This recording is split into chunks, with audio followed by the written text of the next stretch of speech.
Mheshimiwa Rais, ndugu viongozi na wananchi, kwa kuwa nimepata fursa hii au nafasi hii kuzungumzia masuala ya utulivu na amani katika taifa letu, nataka nitumie pia fursa hii kuwaonya wale wote wanaojiita wanaharakati kwa jina ili wapate kutambulika duniani, lakini kiuhalisia matendo yao ni ya kigaidi.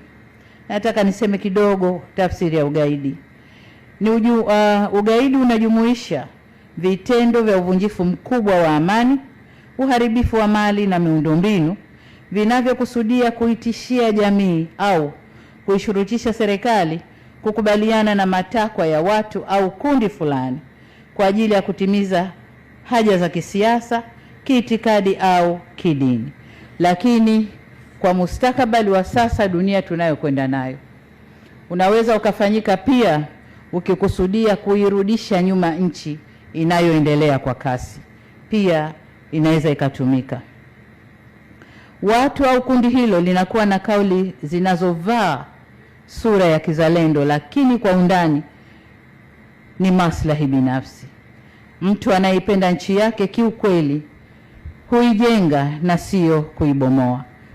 Pande huu tumeipenda nchi yetu, tumetofautiana, tumevumiliana, hatukufanya vurugu za kubomoa nchi yetu wala kuharibu au uvunjifu wa amani.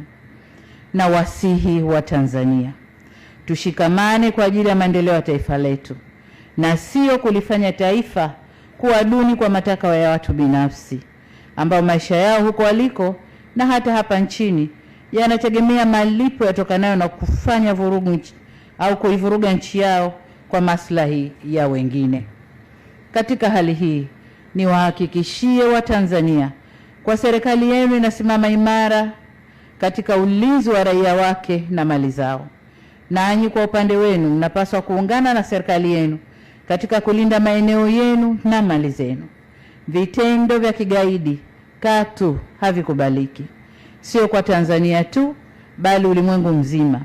Hivyo basi niwaonye kwa mara nyingine wale wote wanaojishughulisha na vitendo hivyo kwamba taifa lolote duniani hutumia nguvu ya dola kuhami raia wake na kulinda heshima yake.